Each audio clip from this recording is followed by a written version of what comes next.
네, 반갑습니다. 저는 다른 세 분에 비하면 그렇게 이야기가 풍성한 사람은 아니고요. 네.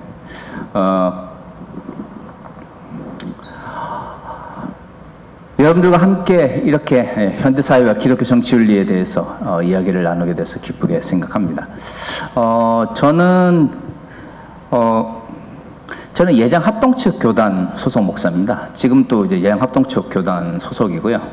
저희 교단 자체가 좋게 이야기하면 보수적이고 조금 나쁘게 이야기하면 근본주의적 성향이 강한 신학을 계속해서 추구해 왔기 때문에 저는 이제 총신대 그다음에 이제 총신대원 졸업을 하고 그다음에 이제 경희대 엔지오대학원에서 공부를 좀 하다가 그다음에 이제 독일로 유학을 갔습니다. 제 전공은 이제 정치신학이라고 하는 거고요. 네.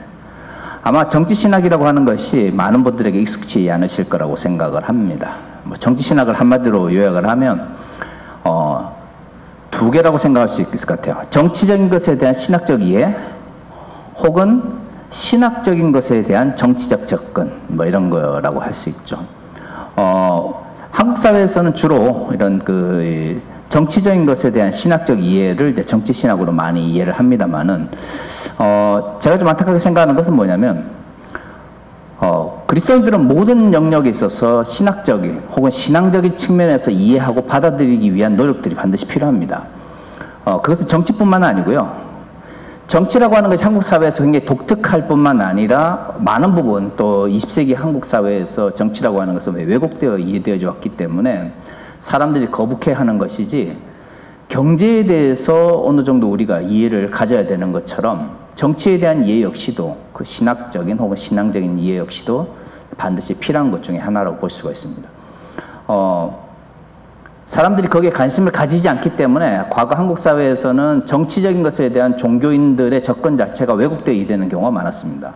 제가 속해 있는 교단뿐만 아니라 한국에서 보수적이라고 불리는 많은 교단들이 7, 80년대 급속한 경제 성장과 함께 교회 양적 성장을 이루었습니다.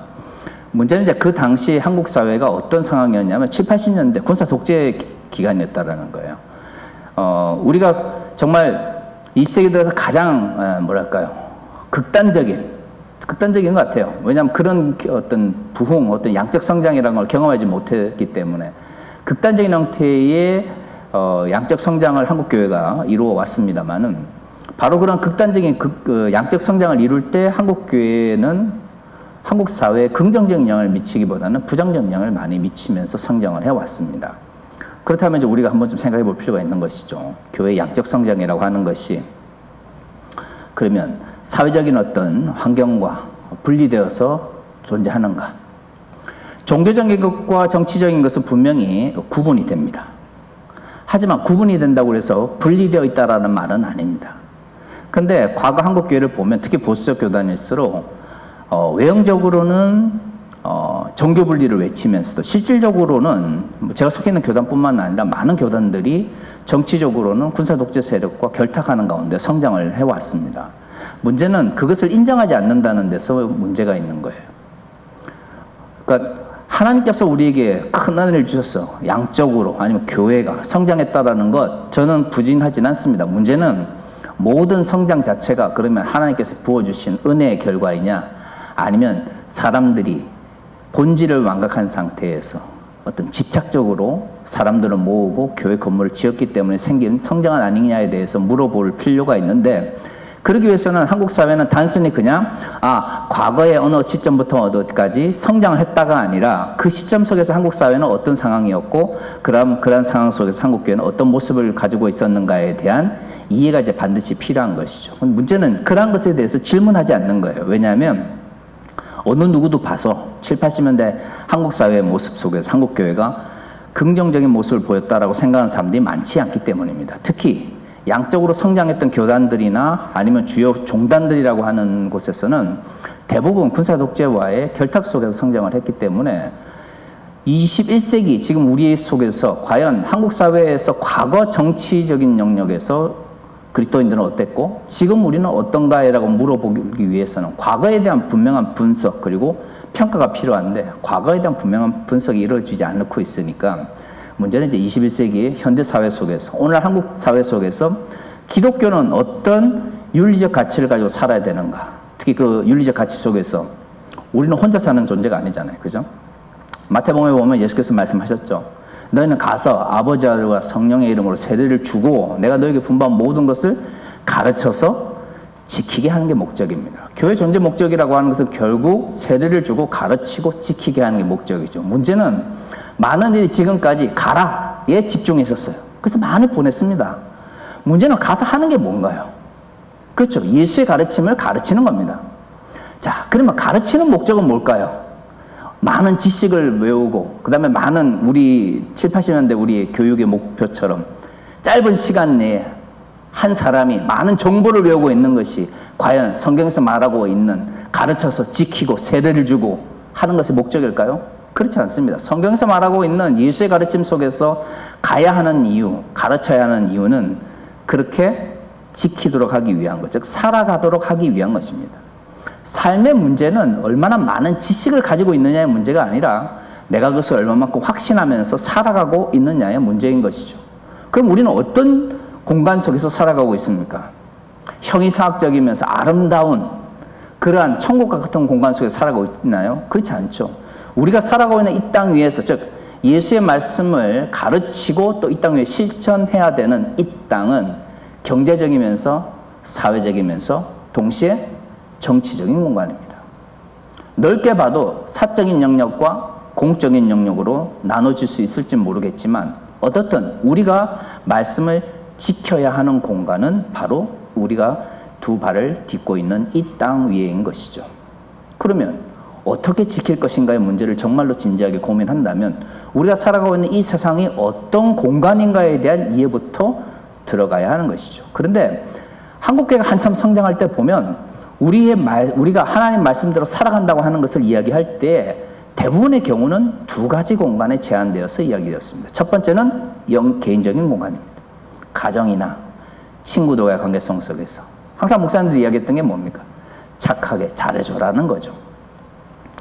하지만 라이놀드 리버라고 하는 사람이 도덕적인 인간과 비도덕적인 사회라는 책을 통해서 이야기를 한 것처럼 아무리 개인적 영역에서 도덕적인 삶을 산다고 해서 반드시 그 사회가 도덕적인 삶으로 변한다는 것은 아무런 관계가 없습니다. 때로는 도덕적인 인간들이 모여서, 때로는 윤리적인 인간들이 모여서 사회를 만들고 집단을 만들고 공동체를 만듦에도 불구하고 그 집단이 혹은 그 공동체가 비도덕적 혹은 비윤리적으로 변하는 경우가 많은 것이죠. 우리 모두는 알고 있습니다. 개인적 영역에서 착한 사람들이 사회적 영역이나 경제적 영역, 정치적 영역에서도 반드시 착한 사람이 아니다라는 것을 말이죠. 그러면 우리가 말씀을 지켜야 될 영역 속에서 소위 말하는 개인적 영역과 사회적 영역, 정치적 영역, 그 다음에 경제적 영역에서 착하다고 하는 개념이 다 다르다면 단순히 우리가 개인적 영역에서 착하게 살면 하나님의 뜻대로 살아갈 수 있습니다라고 말하는 것이 과연 우리가 이 땅 위에서 예수 그리스도의 말씀을 듣고 배우고 그리고 실천하면서 살아가는 삶의 전부이냐는 것이죠. 90년대부터 한국 사회에서 경제적 영역에서 그리스도인들이 어떻게 돈을 벌고 어떻게 생활할 것인가에 대한 이야기들이 많이 나왔었습니다.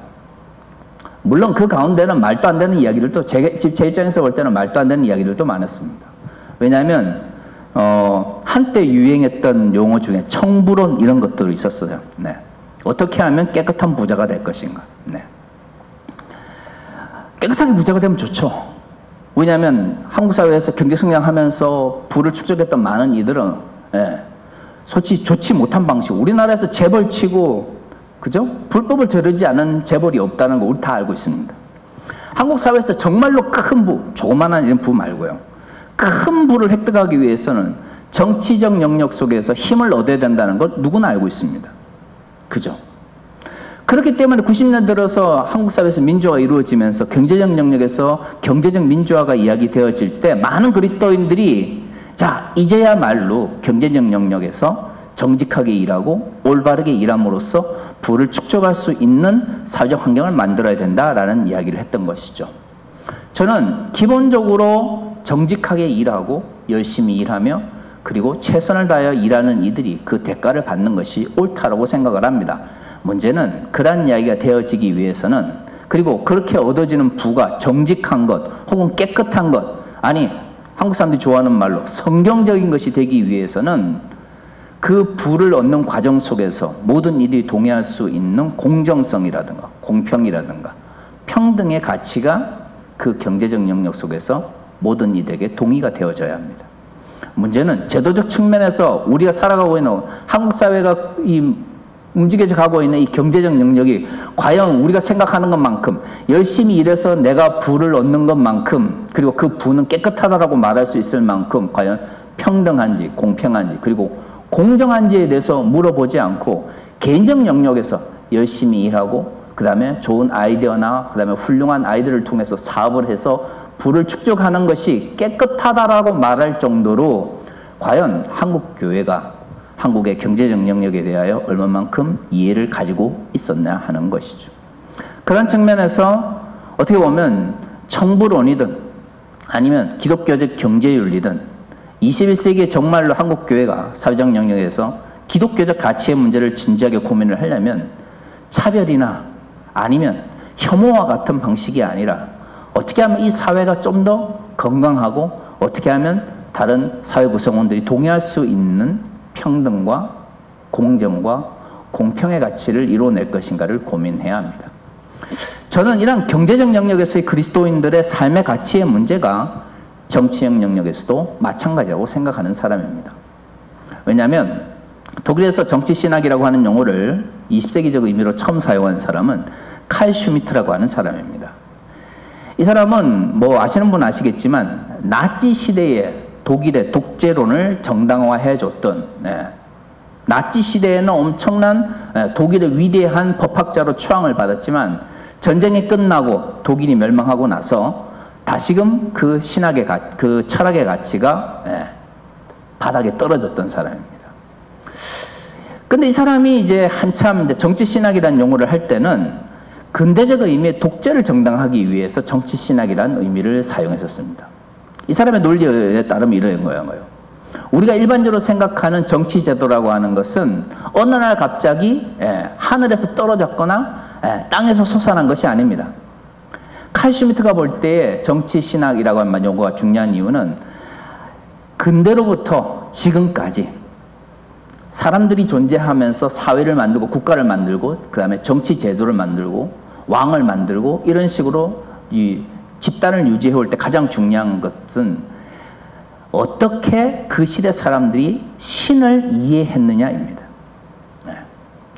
우리가 왕이라고 하는 제도, 그 다음에 왕을 기반으로 하는 관료제도, 그 다음에 뭐 중세에는 봉건제도, 고대에는 노예제도와 같은 다양한 형태의 사회가 유지되어지는 그런 제도, 정치제도 이런 것들은 어느 날 갑자기 하늘에서 떨어진 것이 아니라 사람들이 신에 대해서 어떤 이해를 가지고 있느냐, 그 다음에 그 신이 이 땅을 어떻게 지배한다고 생각하느냐에 따라서 형성되어진다는 거죠. 정치와 종교라고 하는 것이 전혀 분리되어 있는 것처럼 사람들이 이야기를 하지만 칼 슈미트 입장에서 볼 때는 항상 종교는 정치적인 것에 인식론적인 기반을 제공해 왔습니다. 그래서 사람들은 왕정을 시대에 따라 각각 다른 모습으로 만들어 왔다라는 거예요. 그런데 이제 칼 슈미트가 묻죠. 아니 근대 사회가 등장하면서부터 민주주의라고 하는 게 등장하기 시작했는데 그러면 민주주의는 그 이전에 왕을 생각했던 제도하고는 완전히 다르지 않습니까? 그래서 칼 슈미트는 이야기하죠. 사람들은 신이라고 하는 개념을 기반으로 하는 정치 제도를 만들 때에 안정적인 걸 느낀다는 거예요. 안정감을. 민주주의는 뭐가 없어요? 왕이 없어요. 그렇기 때문에 신으로 대표되어지는 표상이 대표되어지는 왕이 없기 때문에 불완전한 존재라는, 불완전한 정치체제라는 거예요. 그래서 칼 슈미트가 이야기를 하기를 인간은 기본적으로 종교부터 출발한 정치 제도가 필요로 하기 때문에 근대 사회에서 왕이 아닌, 민주주의가 아닌 사람들의 욕망을 가장 잘 채워줄 수 있는 정치 제도가 뭐냐? 바로 독재라는 거죠. 이 사람이 이제 그 정치신학이라는 용어를 쓰면서 원래 말하고 싶어 했던 것은 바로 그겁니다. 근대 사회에도 뭐가 필요하다? 독재가 필요하다. 네.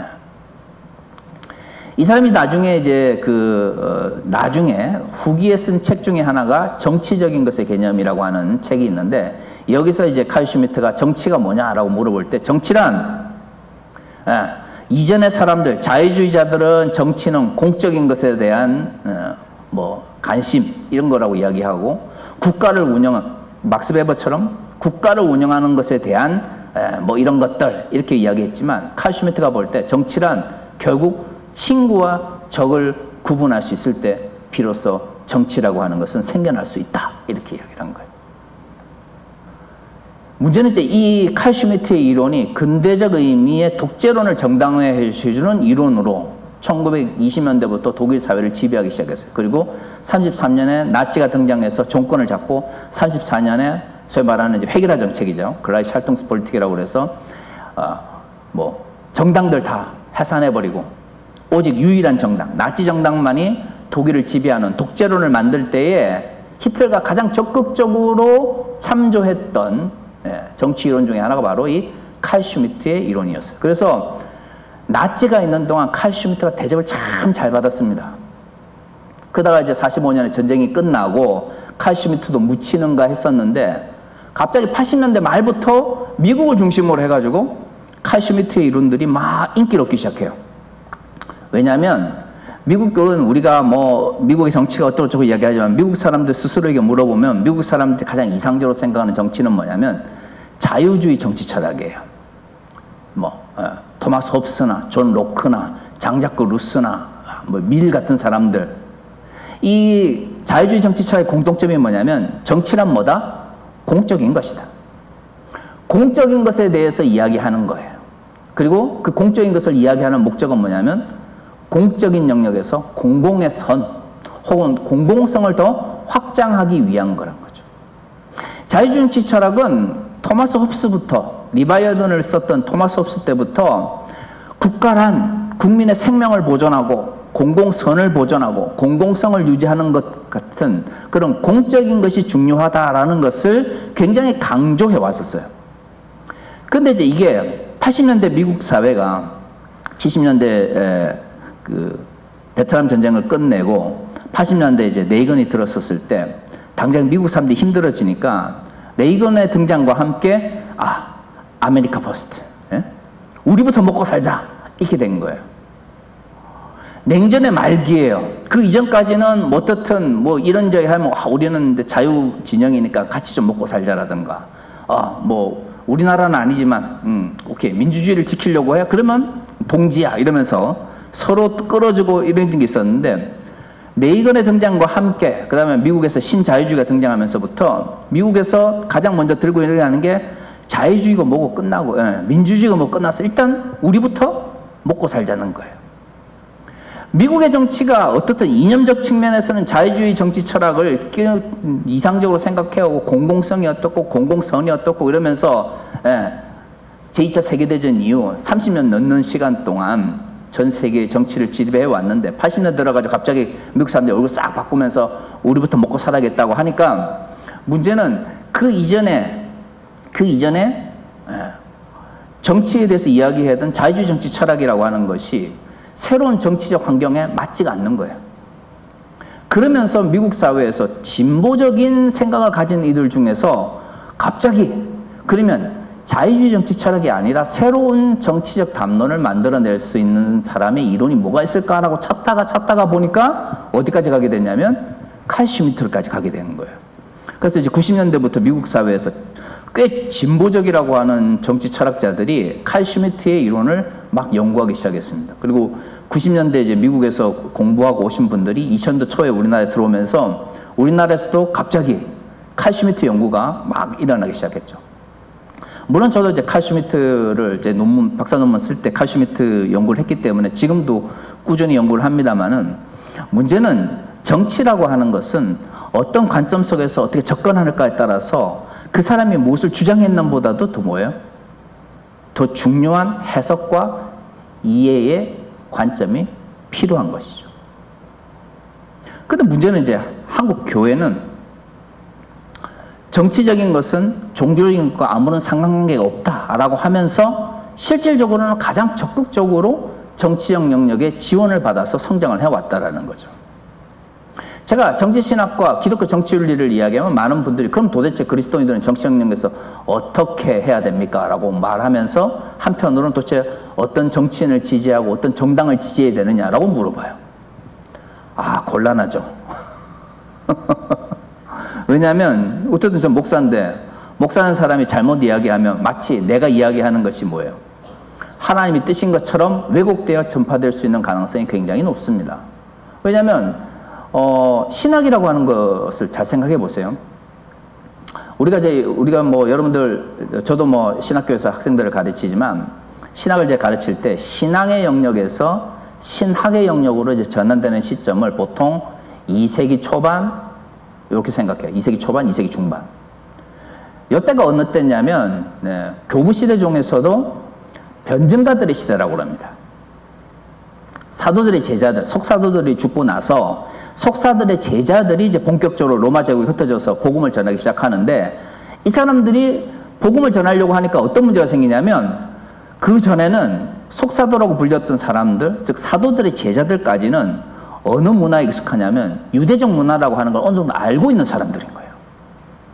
근데 문제는 이 사도들의 제자들의 제자들, 우리가 흔히 변증가라고 말하는 사람들이 활동하던 이 시대는 이런 유대적인 예수의 가르침이라고 하는 것이 상당 부분 헬라화되거나 아니면 더 이상 유대적 공동체, 유대인들이 모여있는 공동체를 중심으로 예수 그리스도의 말씀을 전하는 것이 아니라 유대인들이 아닌 헬라인들이나 소아시아 지역에 있었던 사람들을 중심으로 복음을 전하기 시작하는 것이죠. 이게 이제 2세기 초, 그 다음에 2세기 중반까지 이어지게 됩니다. 그러면서 어떤 문제가 생기냐면 그 이전까지는 성경의 말씀을 문자 그대로 전달을 해도 사람들이 다 이해를 했어요. 근데 이 변증가들의 시대가 딱 도래하기 시작하면서 사람들이 복음을, 예수의 가르침을 아무리 문자 그대로 전달을 해도 사람들이 이해를 할까요? 이해를 하지 못해요. 이해를 하지 못하는 거예요. 왜? 이미 로마 제국 내에 있는 사람들이 로마적 문화 속에서 복음을 받아들이고 그리고 로마 제국 내에서 복음을 받아들였던 사람들의 대부분은 글을 읽을 수 있는 사람들인데 이들은 대부분 그리스 신화에 기반한 그리스 철학을 가장 높은 수준의 철학과 사상으로 받아들였던 사람들인 거예요. 그러니까 이 사람들이 2세기부터 본격적으로 로마 제국 내에 흩어져서 소아시아 지역이라든가 아니면 이제 알렉산드리아라든가 아니면 안티오키아라든가 이런 지역에서 이제 복음을 전해야 했던 사람들의 입장에서는 그리스 사람들의 철학을 굉장히 중요하게 생각하는 로마 사람들에게 예수 그리스도의 말씀을 전파해야 되기 시작했던 거죠. 그래서 가장 적극적으로 수용했던 것이 뭐냐면 그리스 철학이었어요. 특히 플라톤의 철학이었어요.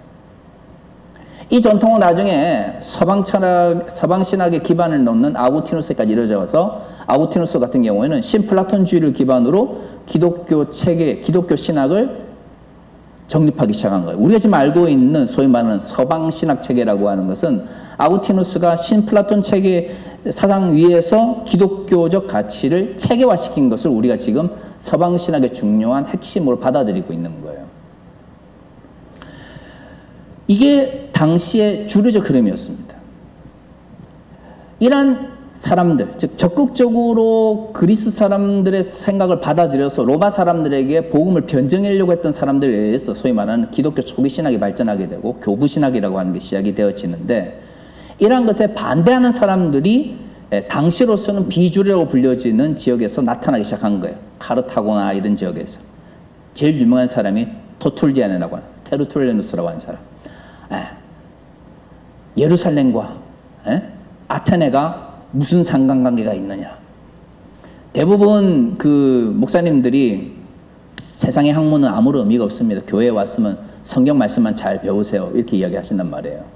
그 문제는 그분들이 배운 신학 체계는 뭐냐면 이미 그리스 철학 속에서 체계화되어 있는 철학을 배우시는 거예요. 신학을. 그러면 테르툴리아누스 같은 사람들의 이야기가 틀린 이야기는 아니죠. 하지만 테르툴리아누스는 분명하게 비판하고자 했던 목적이 있습니다. 뭐죠? 기독교를 전달함에 있어서 유대적 문화 속에서 성장한 기독교가 로마 사람들에게 전달되어지는데 지나치게 헬라화 되어져 가는 것에 대해서 테르툴리누스는 분명한 뭐예요? 두려움, 그 다음에 위험을 인식하고 있었기 때문에 그 이야기를 한 거예요. 그 문제는 오늘날 한국교회에서 많은 목사님들이나 많은 신학자들이 특히 보수적이거나 근본주의적인 분들이 이런 그 철학이나 아니면 세상의 학문에 대해서 이해한다 그러면 테르툴리누스를 덜 먹이면서 아니 예루살렘하고 아테네가 무슨 상관관계가 있냐 이렇게 이야기를 하시는데 그런 식으로 함부로 교부들의 글을 막 땡겨오면 안 된다는 거예요. 사실 나중에 보면 오리게네스나 이런 사람들처럼 적극적으로 알렉산드리아를 중심으로 그리스 철학을 받아들였던 이들 중에서는 나중에 이단까지는 안 가지만 굉장히 교회에 어려움을 주는 사람도 있습니다. 예를 들어 오리게네스가 이야기했던 로고스 이론은 결국 나중에 아리우스라고 하는 사람에 의해서 유사본질이라고 하는 예수 그리스도는 신성을 가지고 계시지만 하나님 아버지의 신성과는 유사할 뿐 동일하지 않다라고 하는 유사본질 논쟁으로 들어가면서 어떻게 보면 4세기, 3세기 가장 큰 이단을 만들어내는데 교부들의 신학이 굉장히 많은 부분 영향을 미치게 돼요. 그러니까 그런 것에 대해서는 충분히 어떻게 해요? 비판을 하면 돼요. 문제는 그리스도인이기 때문에 그냥 성경만 달달 외우거나 세상이 어떻게 돌아가는지에 대해서 이해할 필요 없다라고 이야기를 하면서 교부들의 이야기를 가져오거나 아니면 아무런 상관관계도 없는 과거의 기독교의 역사를 가져오는 방식으로는 결코 21세기 한국 사회를 살아가는 그리스도인들에게 필요한 사회적 윤리, 정치적 윤리, 나아가 더 큰 형태의 기독교적 윤리를 정립하는데 아무런 도움이 되지 않는다는 것입니다. 시간이 많지 않기 때문에 그럼 도대체 그런 생각 하실 거예요. 그럼 도대체 이 시간 현대사회와 기독교 정치 윤리를 이야기하면서 도대체 뭔 이야기를 하고 싶어 하십니까? 1시간 20분의 시간 동안 이야기를 해야 되기 때문에 오늘은 제가 딱 2가지만 이야기하려고 합니다. 혹시 다음에 기회가 되어지면 다시 한번 불러주시면 다른 이야기 또 하게 되겠습니다. 제가 오늘 말하고 싶은 이야기는 딱 2가지입니다. 첫 번째는 그리스도인들은 정치적인 것에 대한 관심을 가져야 된다. 정치적인 것에 대해서 관심을 가져야 된다고 이야기를 하고 제가 정치신학을 이야기했다 그러면 앞에서 말씀드린 것처럼 많은 분들이 물어보십니다. 대통령 선거 앞두고 나면 도대체 누구를 찍어야 하나요? 내년에 또 총선 있죠. 총선 있으면 또 어느 정당을 찍어야 되나요? 칼 바르트가 그리스도인 공동체와 시민 공동체라고 하는 책을 썼습니다. 칼 바르트는 이 스위스 사람이거든요. 이 사람이 이제 1914년부터 1918년까지 이 스위스 자펜빌이라고 하는 데서 목회를 했습니다. 이때 이 사람은 그 당시 이제 자펜빌이라고 하는 동네가 탄광촌이었기 때문에 노동자들이 굉장히 어렵게 살아가는 모습을 봤어요. 문제는 노동자들이 어렵게 살아가는데 같은 교회에 있는 소위 말하는 부유한 사람들이 그러한 노동자들을 무시하는 모습들이 목회를 하는 가운데 굉장히 마음에 걸렸죠. 그래서 칼 바르트가 스위스에서 자펜빌에서 목회를 할 때는 노동운동을 함께 하면서 적극적으로 노동자들의 입장에 서서 노동운동을 했었어요. 그래서 아니 목사가 어떻게 노동운동을 할 수 있느냐고 하면서 욕도 많이 먹었고 그러다가 1914년부터 18년까지 제1차 세계대전이 터집니다. 제1차 세계대전이 터지니까 그동안은 이제 독일에 있는 학자들한테 또는 선생님들한테 교육을 받았던 칼 바르트가 스스로 이제 뭔가 학문적인 것, 그 다음에 이제 신학적인 것에 대해서 고민해야 되는 시기를 가지게 된 거예요. 그래서 이제 1914년부터 18년 사이에 혼자 책을 쓰기 시작합니다. 그게 이제 1918년에 나온, 출판은 이제 1919년이죠. 1919년에 나온 로마서 1판입니다. 우리나라는 이제 로마서 1판 아직 번역이 되어 있지 않고요. 이후에 이 책이 나오고 나서, 스위스에 있는 어떤 신학자가, 어떤 목사가, 신학자 아니죠.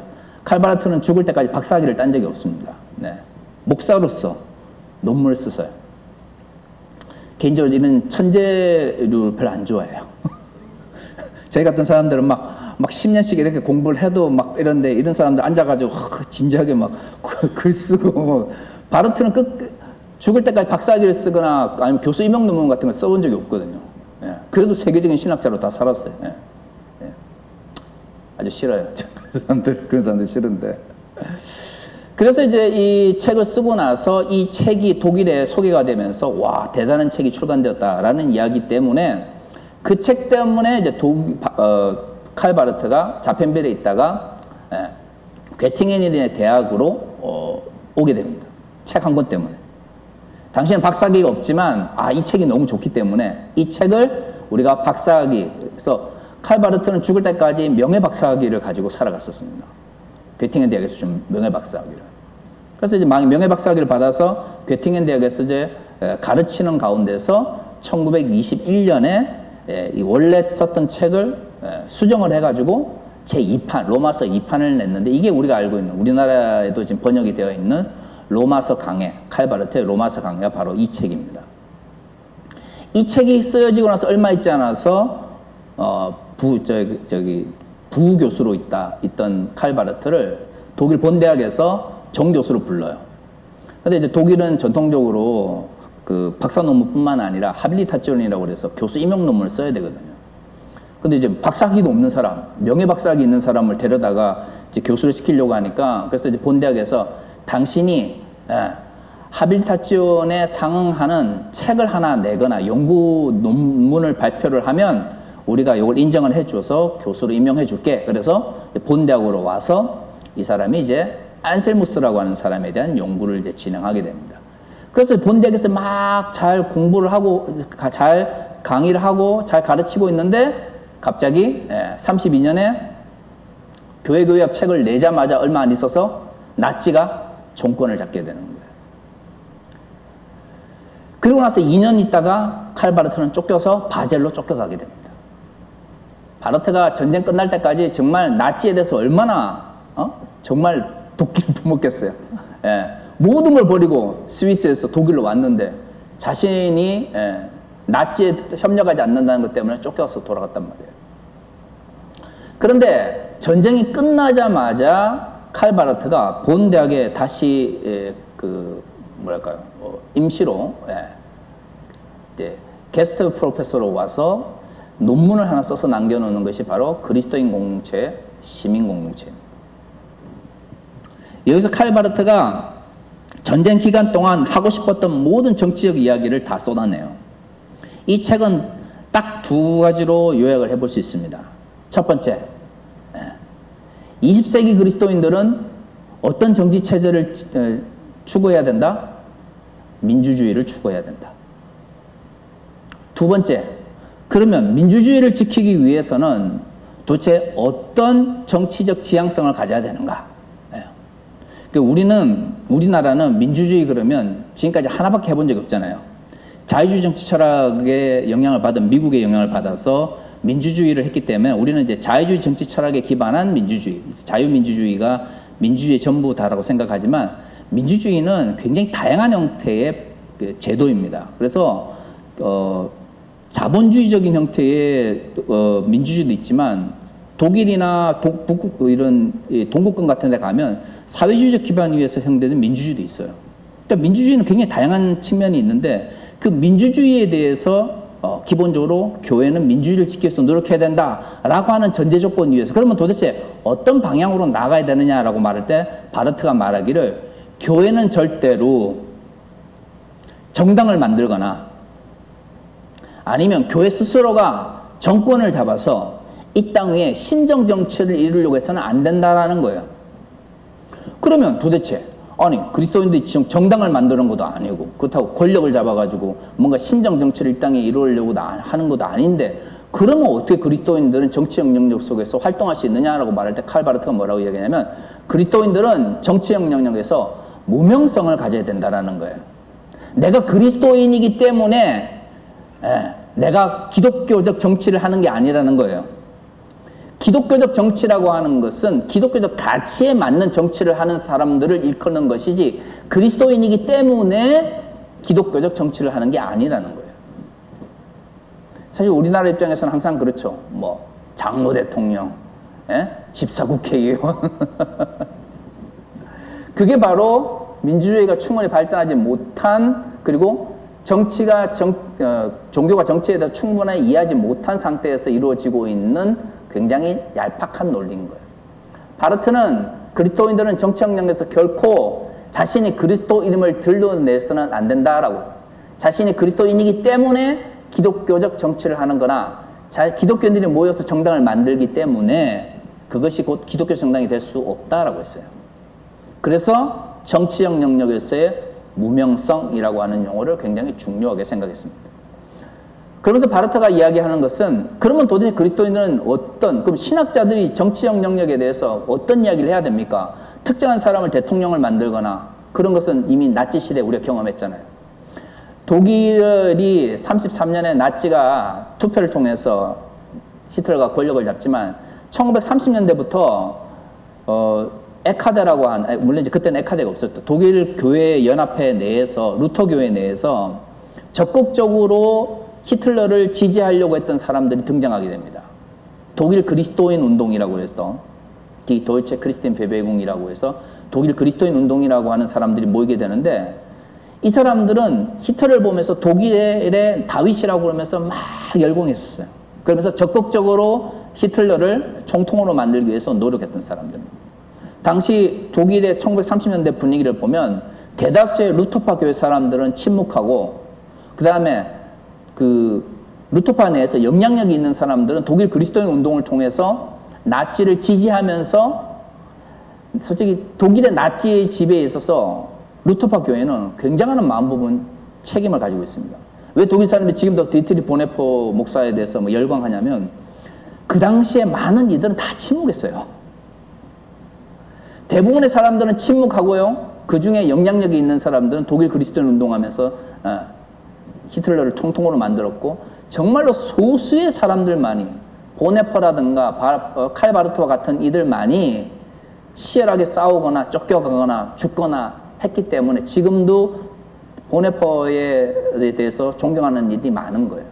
그 말은 그만큼 당시 독일의 문화는 정치적인 것에 있어서 이중적인 인식을 가지고 있었다는 거. 그런 모습을 보면서 바르트가 이야기하는, 더 이상 기독교인들이 특정한 사람을 대통령을 만들거나 총통을 만들거나 국회의원을 만드는 것을 기독교적 정치라고 해서는 안 된다. 중요한 것은, 신학자들이 해야 되는 것은 도대체 정치적 영역에서 그리스도인들이 어떤 방향과 어떤 노선을 향해 나아갈 것인지에 대해서만 이야기해 줘야 된다라는 이야기를 합니다. 그러면서 그 출발점을 이야기할 때 바르트는 민주적인 정치 제도에 있어서 교회는 밀접한 상관관계를 가지고 있지만 독재에 대해서는 반대각을 세워야 된다라는 이야기를 했었어요.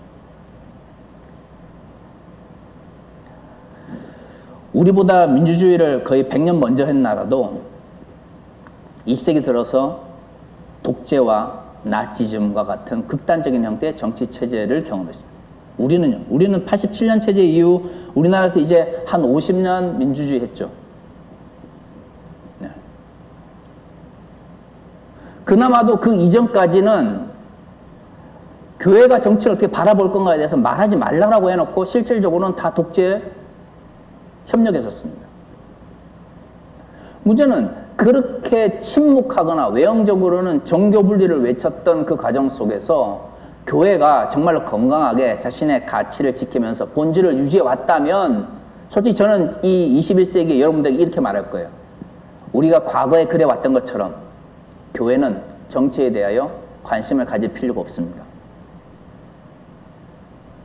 하지만 그렇게 이야기하고 그렇게 떠벌릴 때에 교회는 가장 자신의 이권을 위한 선택을 했었어요. 왜 현대사회에서 기독교 정치윤리가 필요하냐면, 특정한 사람을 대통령을 만들거나 특정한 정당을 지지하기 위해서가 아니라, 도대체 우리가 다양한 이 정치적인 것과 연결되는 이 현실 속에서 살아가면서 우리는 얼마만큼 치열하게 현실을 인식해야 되는가를 깨닫기 위해서 필요한 것이 뭐냐면 바로 기독교 정치윤리에 대한 노력이에요. 왜냐하면 아직 우리 한국교회에서는 그런 것들이 충분히 이루어지지 않지만, 제가 이런 이야기를 하지 않아도 보세요. 우리 작년에 대선 있었고 내년에 또 총선이 있을 거예요. 그러면 제가 지금이라도 우리가 교회가 정치적인 것에 대해서 어떻게 바라보고 어떻게 이해할 것인가에 대해서 공론화하고 신학자들은 신학적으로 이해하고 이를 위해서 노력합시다. 그래서 기독교 윤리가 한국 사회에서, 서구 사회에서 어떻게 만들어졌는지는 뭐 그거는 그 사람들 이야기지만 도대체 한국 사회에서 필요한 기독교 정치 윤리는 뭔지에 대해서 한번 고민을 해봅시다 라고 이야기를 하면 대부분의 사람들은 어떤 이야기를 하냐면 그것이 오늘날 우리에게 무슨 필요가 있습니까? 라고 이야기를 해요. 그런데 막상 작년의 대선을 보십시오. 그리고 내년에 있을 총선을 보십시오. 목사님들 대선 철만 되면 자기가 지지하는 사람을 말해요. 하나님의 뜻이라고 막 설교를 합니다. 근데 우리는 그것에 대해서 어느 누구도 잘못됐다고 생각하지는 않아요. 아니, 어떻게 목사님이 지지하는 그 사람이 하나님의 뜻일 수 있습니까? 대통령이 되는 게 하나님의 뜻이 될 수가 있나요? 그러면 그러한 이야기를 하는 목사님에 대해서 우리가 그 목사님은 이 사회를 바라보거나 이 현실 속에서 기독교 윤리가 제대로 정립되지 않구나 생각을 해야 되는데 우리는 다 대부분 어떻게 해요? 그냥 아멘으로 받아들이죠. 네, 그 덕분에 우리 이제 김디무드 목사님이 올해 한 해 참 바쁘셨죠. 막 선거법 위반하신 목사님들 막 하신다고. 이게 뭡니까 도대체? 말하지 않기 때문에 어떤 문제가 생기냐면 거기에 대해서 침묵하는 것이 아니고요. 말하지 않기 때문에 기존에 힘을 가진 사람들이 자신에게 유리한 방식대로 성서를 자의적으로 해석하는 문제가 발생하게 돼요.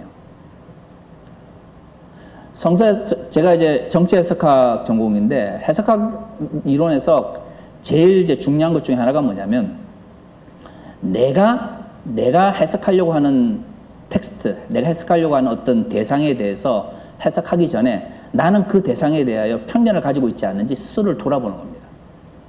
뭐 유명한 해석학자들 이름 들먹을 필요 없이 현대 해석학의 가장 기본은 뭐냐면 이데올로기 비판이라고 그래가지고 내가 뭔가를 해석하려고 하기 전에 해석하려고 하는 나는 과연 그 대상에 대해서 혹시 왜곡된 인식을 가지고 접근하고 있지 않은지를 먼저 돌아봐야 된다는 거예요.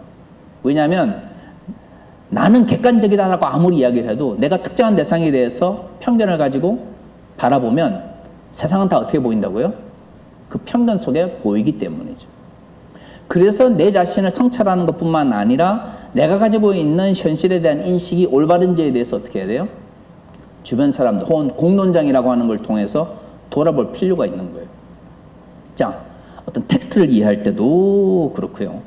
아니면 내가 어떤 이해하지 못하는 것들을 이해하고 싶을 때에도 기존에 내가 가지고 있는 생각들을 공론장이든 아니면 주변의 사람들의 생각이든 이런 관계를 통해서 돌아볼 필요가 있다면 그러면요.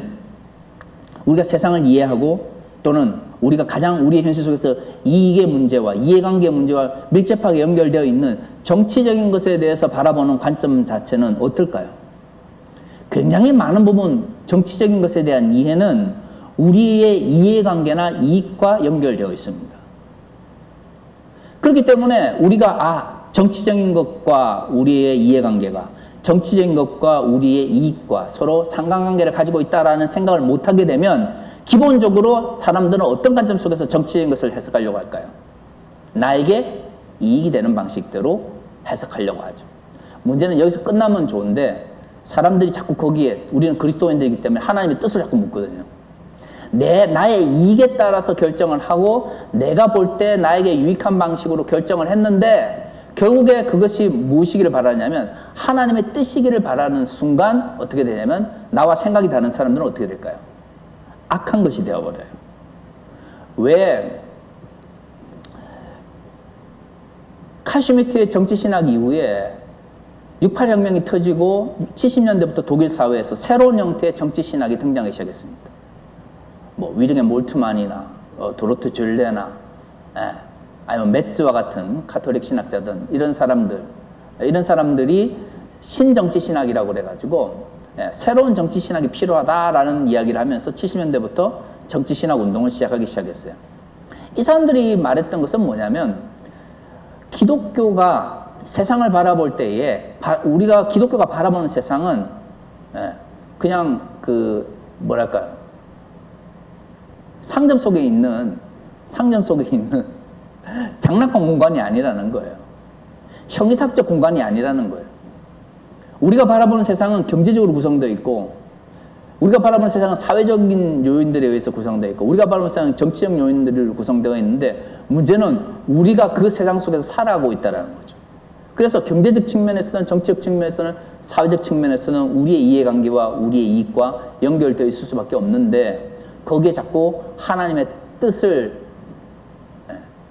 기독교 윤리에 대한 올바른 가치 체계가 정립되지 않은 상태에서 하나님의 뜻을 들먹이기 시작하면 결국에는 나에게 유익이 되는 것이 뭐가 된다고요? 곧 하나님의 뜻이 되어버리죠. 모든 목사님들이 자기가 지지하는 사람이 대통령이 되는 것이 하나님의 뜻이라고 그러면 결국에는 모든 목사님들이 생각이 다 어떻게 해요? 자기 반대쪽에 있는 모든 분들은 어떻게 되겠어요? 다 사탄이죠. 왜 그러십니까?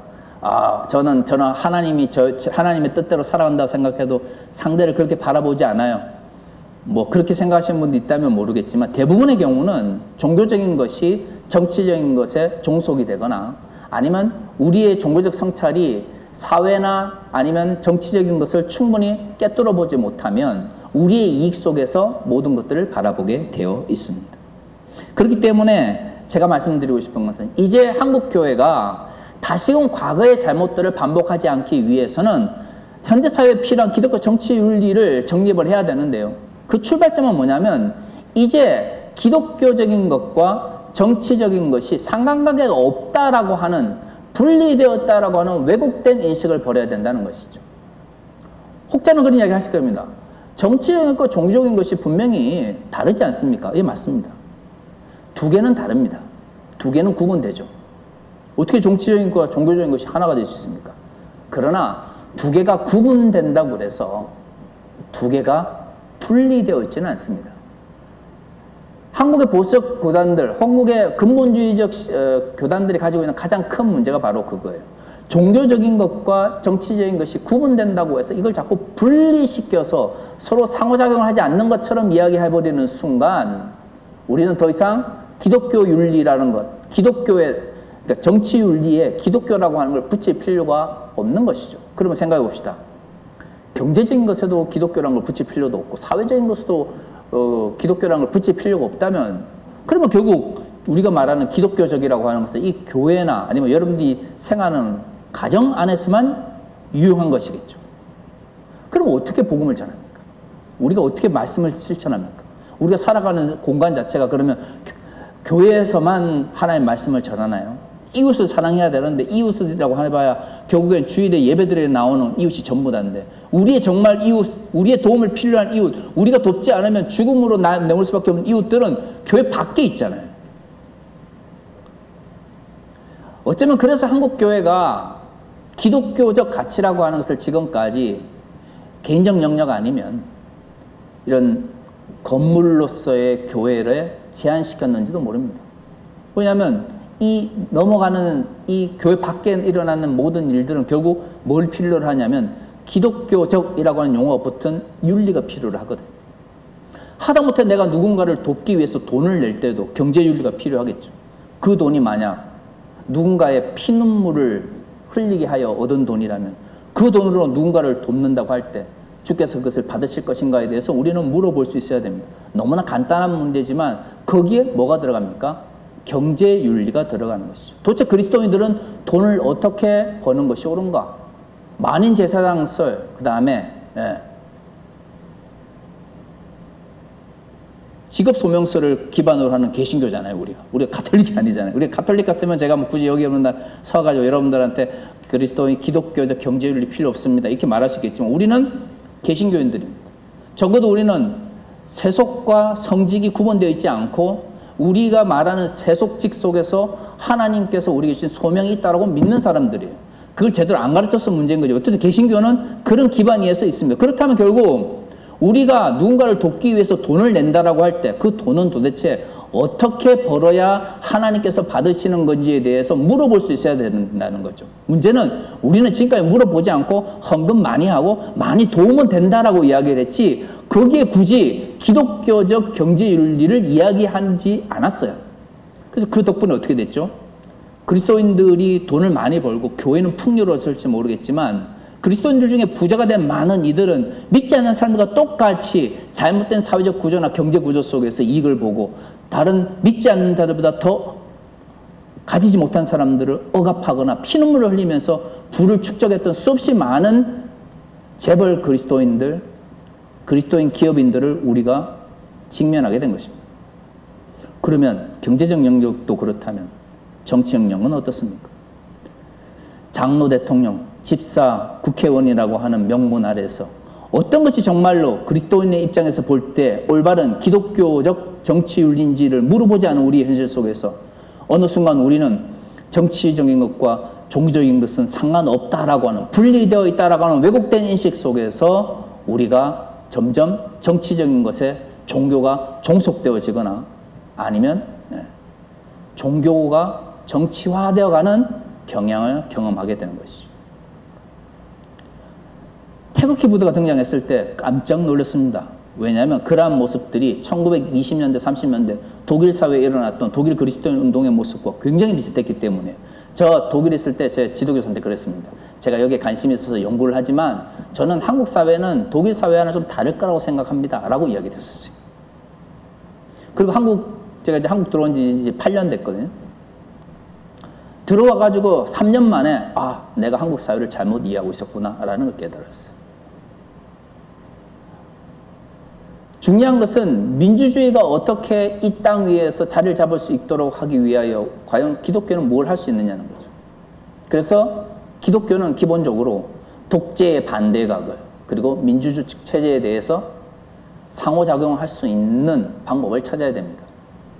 그러면 궁극적으로 여러분들에게 말씀드리고 싶은 그리스도인들의 정치 윤리의 기반이 돼야 되는 것은 뭐냐라고 할 때 저는 어디 가나 이 이야기합니다. 민주적 다양성이다.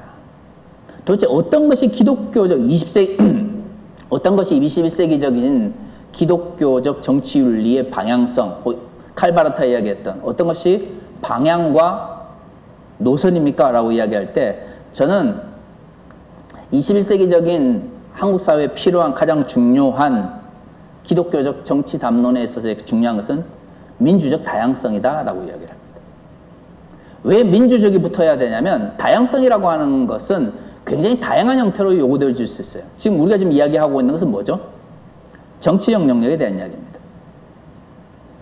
혹자는 왜 그게 꼭 민주적 다양성이어야 됩니까? 라고 이야기를 하지만 민주적 다양성이 아닌 자연 다양성이 되면 예를 들어 왕정도 다양성이 있습니다. 그죠? 우리나라에서 익숙지 않지만 그 서구 사회, 서구 정치 철학에서 보면 독재도 한 명이 하는 독재가 있고 2명이 하는 독재가 있고 3명이 하는 독재가 있고 독재도 굉장히 다양합니다. 우리는 왕은 한 명은 세워야 된다고 생각해요. 왜냐하면 우리는 유교적 전통 속에서 그렇게 익숙해져 왔기 때문에 그렇지만 서구 사회에 있어서는 왕이 꼭 한 명의 필요는 없습니다. 삼두체제, 이두체제, 독재, 뭐 다양한 형태의 독재체제도 있었고 왕정체제도 있었어요.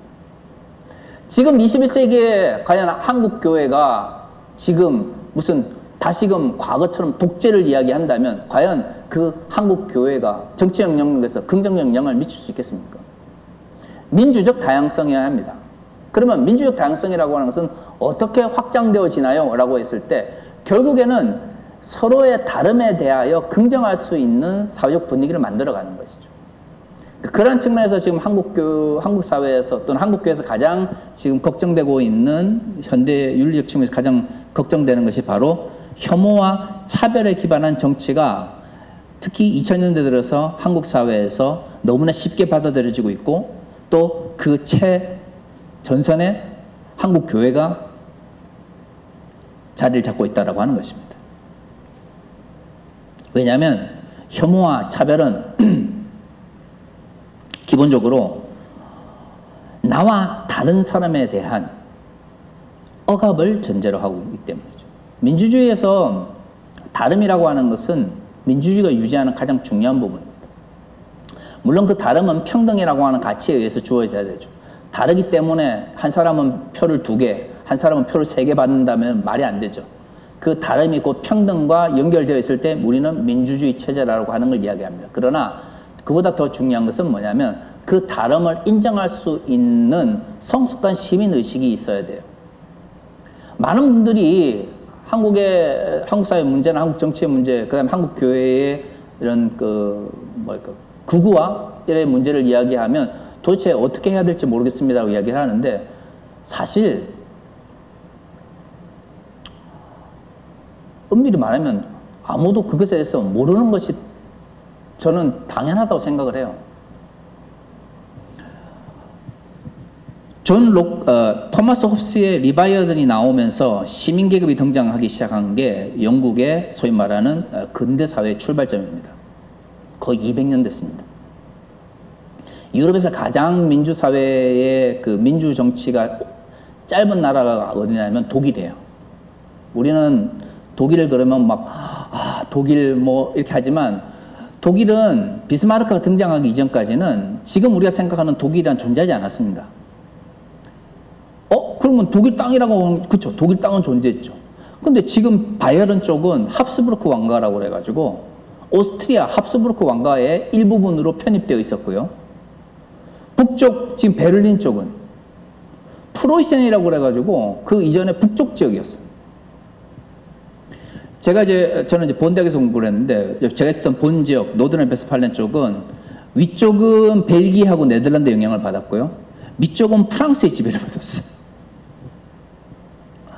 칼 대제에 의해서 8세기부터 본격적으로 우리가 알고 있는 유럽 서구라고 하는 게 형성됩니다. 칼 대제가 이제 신성 로마 제국을 만들고, 프랑스에 이제 자리를 잡으면서 카놀링호 왕조라고 하는 게 시작되어지는데, 이게 이제 8세기예요. 그래서 이제 8세기부터 카롤링호 르네상스라는 게 시작되면서 우리가 알고 있는 서구 문화라고 하는 것이 비로소 나타나기 시작합니다. 근데 카롤링호 왕조 이후로 프랑스나 주변 나라들은 각각 독립적인 국가를 이루거나, 특히 프랑스 같은 경우는 일찍 절대 왕정을 형성해가지고 굉장히 나라가 힘을 키워갔지만, 독일 같은 경우에는 밑으로는 프랑스, 오른쪽으로는 합스부르크 왕가를 기반으로 하는 오스트리아, 위쪽으로는 뭐 동구권, 이쪽은 네덜란드, 벨기에 이런 쪽에 가운데에 있으면서 독립적 국가를 이루지 못했어요. 그러다가 이제 비스마르크에서 통일 국가를 이루게 되면서 민주주의를 시작했는데, 그 역사라고 하는 게 이제 한 150년 길게 잡았어요. 만약에 이제 바이마르 공화국이 최초의 민주공화국이라고 하면 1918년부터 독일도 민주주의를 시작했어요. 근데 우리나라 언제 민주주의 시작했죠? 많이 잡아도 1987년입니다. 한 50년 한 거죠. 영국에서 200년 넘게 발전시켰던 민주주의, 독일에서 100년 가까운 시간 동안 발전시켰던 민주주의를 이제 우리가 형식적 측면에서 민주주의를 가져온 게 50년이 채 안 됩니다. 그나마도 뭐 90 몇 년도까지는 60이 있었고요. 그죠? 그러니까 한국 사회에서 민주주의에 대한 어떤 체계적인, 그리고 성숙한 시민의식이라고 하는 것은 우리가 생각하는 만큼 쉽지가 않습니다. 그래서 여러분 아시면 아시겠지만 우리나라가 왜 사회적 갈등이 많으냐면, 어떤 분들은 아직도 대통령을 왕으로 생각하는 봉건적 의식부터 시작해가지고, 어떤 분들은 국가도 필요 없다라고 생각하는 아나키스트적 의식까지 정말로 다양한 사람들이 한국 사회 구성원들을 이루고 있기 때문이죠. 그런데 형식적 측면에서 우리는 민주주의를 우리의 의지와 관계없이 외부에 의해서 얻었어요. 처음 민주주의를 우리가 얻게 된 건 뭡니까? 미 군정에 의한 거죠. 미군들이 들어와가지고 자신들이 자기네 나라에서 해봤던 방식을 가지고 우리나라에 강제하니까 어쩔 수 없이 민주주의라고 하는 걸, 투표라고 하는 걸 해왔죠. 그런데 그것도 오래되지 못했습니다. 군사 독재만 30년 넘게 했었어요. 그리고 이제 체계적 측면에서의 민주주의를 이제 한 40년, 50년 하고 있습니다. 이만큼 한국 사회가 민주주의화 됐던 것도 정말 저는 하나님 은혜라고 생각을 하는 게, 이 짧은 시간 내에 민주주의를 이만큼 성장시킨 나라가 우리가 아는 것처럼 전 세계에 거의 없다는 걸 우리 다 알고 있습니다. 그렇기 때문에 문제가 많을 수밖에 없어요. 저는 그런 의미에서는 한국은 망할 거야 이렇게 말하시는 분들은 다른 나라 일단 가보고 나서 이야기해 보시라고. 예, 너무 한국 사회가 지금 이 20세기 한국 사회가 얼마만큼 치열하게 살아왔는지에 대해서 너무 인식하지 못하고 계시는 것 같다라고 말씀을 드려요. 그런데 그렇다면 다른 건 좋습니다. 문제는 한국 사회는 그렇게 어쩔 수 없이 바쁘게 살아왔다고 합시다. 과연 우리는 그리스도인으로서 이 땅 위에서 하나님의 나라를 실현해가고 예수 그리스도의 말씀을 이 땅 위에 실천 혹은 실현 아니면 행하기 위해서 존재하는 그리스도인들은 과연 우리가 살아가고 있는 이 한국 사회라고 하는 것, 한국 사회가 이루어가고 있는 정치 체제나 정치 제도 그리고 20세기의 왜곡된 사회적 구조에 대해서 얼마만큼 진지하게 고민해 왔느냐는 거죠. 어떤 분들은 제가 이런 말씀 드리면 뭐 목사님은 엄청나게 치열하게 민주화 운동을 하셨네. 저는 민주화 운동하고 아무 관계가 없는 사람입니다. 예, 오히려 여기 저보다 연세가 많으신 분들이 더 치열하게 그 시대를 살아오셨었고 어쩌면 여러분들이 그렇게 치열한 삶을 살아오셨기 때문에 저희와 같은 이들이 지금 21세기에 이런 민주주의를 누리는지도 몰라요. 그런데 한 가지 말하고 싶은 것은 각 시대에 주어진 각자의 소명이 있다 그러면 지금 우리에게 주어진 소명에 대해서 좀 진지하게 고민해 볼 수 있어야 된다는 거죠. 그리고 그 소명은 반드시 교회를 크게 만들고 우리가 개인적 영역에서 착하게 사는 것뿐만 아니라 우리에게 주어진 성숙한 시민의식을 발전시키고 한국적인 상황 속에서 어떤 것이 진정한 한국 사회를 더 발전시킬 수 있는 민주적 방향인지를 고민한 것 역시도 우리의 소명일 수도 우리의 사명일 수도 있다는 생각을 해야 된다는 거죠. 그걸 하지 않으면 결국에는 어떻게 되냐면 사회의 부정적인 영향으로부터 영향을 받게 되어 있습니다. 제가 이제 시간이 얼마 없으니까 제가 얼마 전에 이제 연구원에서 한국 교회는 건강한가 이렇게 해가지고 이제 그 찰스 킴벌이라고 하는 미국의 침례교 목사가 있습니다. 그래서 종교가 사악해질 때라고 하는 책을 쓰셔가지고 종교가 사악해지는 5가지 그 요인에 대해서 이제 분석을 하셨는데 첫 번째는 자신들만 진리를 알고 있다라고 주장할 때, 교조주의적으로 진리가 변질되어질 때, 뭐 이런 게 있어요. 그다음 두 번째는 타인에게 복종을 요구할 때, 종교 지도자들이 타인 추종자들에게 복종을 요구할 때, 그 다음에 목적이 수단을 정당화할 때, 뭐 이런 것도 있고 성전을 선포할 때, 뭐 이런 것들에서 총 5가지 이야기를 하면서 종교는 결국 사회적 현상으로서 종교는 본질적인 내용뿐만 아니라 사회적 현상으로서 타락하거나 몰락하는 경향을 가지게 되는데 이런 5가지 경향이 나타나게 될 경우 종교는 반드시 몰락하게 되었다 이렇게 이야기를 했거든요. 제가 이제 그거를 이제 그 책을 가지고 한 2시간 정도 이제 연구원에서 강의를 했더니 원음 방송에서 연락이 왔어요. 원음 방송에서. 참 이런 건 CBS에서 연락이 와야 되는데 그래가지고 CBS 그래서 원음 방송이랑 이제 전화 인터뷰를 했습니다. 제가 마지막에 PD님이 그러시더라고. 이 땅을 살아가는 모든 종교인들에게 하고 싶으신 말씀이 뭐입니까? 목사님 이야기를 하길래 아니 내가 무슨 이 땅에 존재하는 모든 종교인들에게까지 생각을 했는데 제가 그 말씀을 드렸어요. 아무리 공적 영역에서 태극기 부대나 아니면 극단적인 극우 세력들처럼 부정 영향을 미치는 일이 많아도 개인적 영역에서 자신의 종교적 신념에 따라 살려고 하는 사람들이 더 많다라고 저는 생각합니다. 그러니까 문제는 뭐냐면 그들이 자신의 영역에 자신의 문제 이외에는 관심을 가지지 않기 때문에 종교가 사회적으로 긍정적인 영향을 미쳐야 된다는 것에 대해서는 다들 동의를 하는데 종교가 사회에 긍정적 영향을 미치지 못하게 될 경우 사회의 부정적 영향력을 종교가 받게 된다는 것에 대해서는 아무도 생각하지 않는 것 같아요 라고 말씀을 드렸어요. 제가 이런 말씀을 드리면 다들 이런 생각하세요. 왜냐하면 우리 이제 이것도 어떻게 보면 여름 사경회잖아요. 여름에 그 명색이 집회에 왔는데 뭔가 새로운 힘을 얻고 막 이렇게 돌아가야 된단 말이에요. 근데 보통 우리가 집회를 참석하면 어떤 그 말씀을 많이 듣냐면 여러분 할 수 있습니다. 하세요. 기도해 드릴게요. 성령께서 임재하십니다.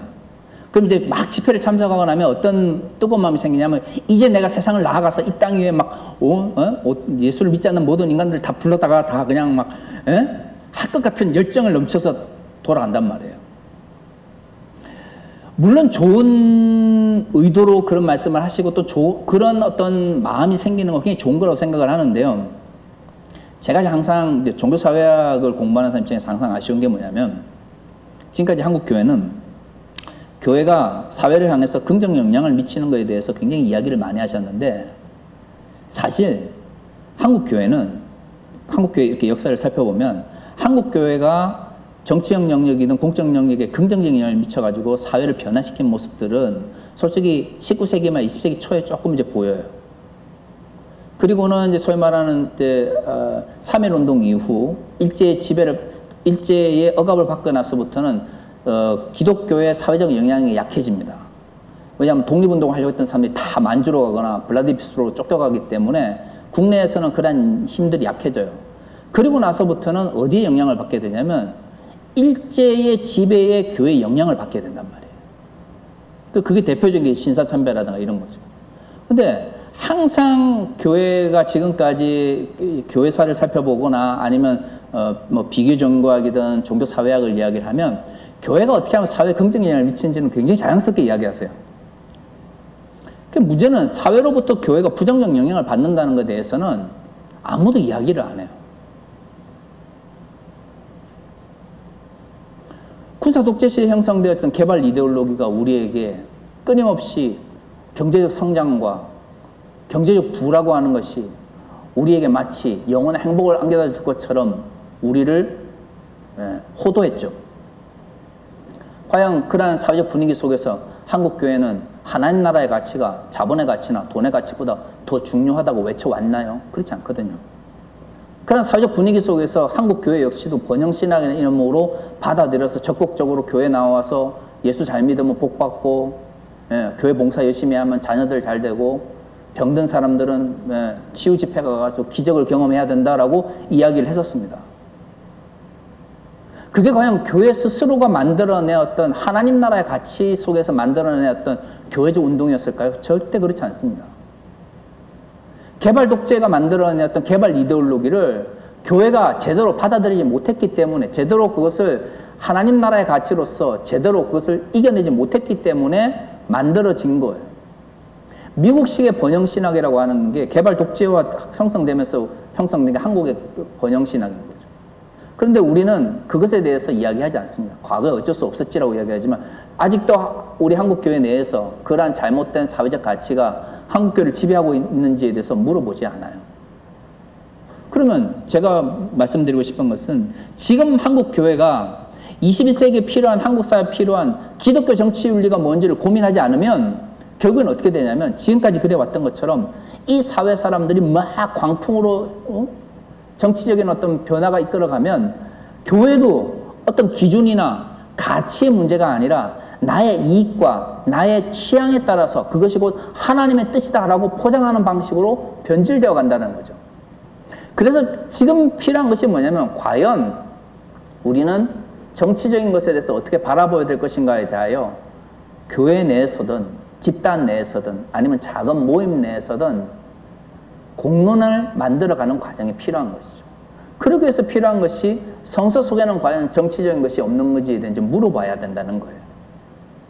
많은 분들은 성경에는 정치적인 것이 없다고 이야기하지만 예수는 십자가에 죽으셨잖아요. 십자가가 어떤 의미인지는 여러분들도 저도 다 잘 압니다. 바울이 정말로 정치적인 것이 복음을 전하는데 아무런 영향을 미치지 않았다면 로마서에서 굳이 권세에 복종하라고 말하지 않았을 거예요. 그럼 도대체 바울이 말하는 그 권세란 어떤 의미를 가지고 있는지 나중에 집에 와서 읽어보시면 알겠지만 그 권세라고 하는 것은 선을 행한 자들에게는 상을 주고 악을 행한 자들에게는 어떻게 합니까? 형벌을 주는 권세라고 이야기하고 있잖아요. 그러면 우리가 살아가는 이 권세는 우리가 살아가는 이 세상 속에서 어떤 권세는 선을 행한 자들을 처벌하고 악을 행하는 자들에게 선물을 줄 수도 있잖아요.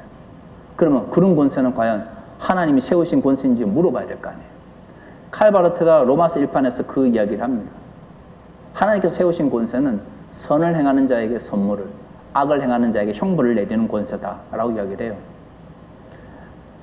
자, 오늘 칼바르트 얘기만 열심히 했습니다만 신학이 정치든 사회적 가치를 담아낼 수 있는 틀이 없기 때문이 아닙니다. 한국 교회가 근본주의적 성향이나 아니면 과거에 왜곡된 인식 때문에 신학적으로 충분히 공부하고 연구하고 함께 고민해야 될 가치들을 성도들에게 제공하지 않았고요. 목사님들 스스로도 내가 가지고 있는 정치적 이념이나 지향이라고 하는 것이 과연 나의 신앙과 어떤 상관관계를 가지고 있는지 진지하게 물어보지 않기 때문에 한국 교회가 더 이상 기독교적 정치 윤리의 필요성에 대해서 인식하지 못하게 된 것이죠. 그러나 여러분들에게 꼭 부탁드리고 싶습니다. 지금 당장 여러분들에게 막 적극적으로 낮춰가지고 여러분 막 대통령이 되거나 국회의원이 되거나 아니면 정치 운동을 하십시오라가 아니라 과연 우리의 신앙 속에서 우리의 정치는 과연 어떤 의미를 가지는 것에 대해서 한 번쯤은 생각해 볼 수 있어야 되지 않겠습니까? 여러분들이 개별적으로 다양한 정치적인 어떤 인식과 신앙에 대한 고민들이 있을 때 그 고민들이 함께 나눠지는 과정이 결국에는 뭐냐면 기독교적 공론장이 형성돼가는 과정이라고 생각합니다. 지금 한국교회에 필요한 것은 답이 아닙니다. 답을 찾기 위해서 끊임없이 모여 의논하고 토론하며 그리고 과거에 터부시되어 있던 정치적인 것에 대하여 우리 모두가 이야기를 꺼내는 그 행위 자체가 그것이야말로 진정한 한국교회가 지금 행해야 될 우리의 사명이라고 저는 생각합니다.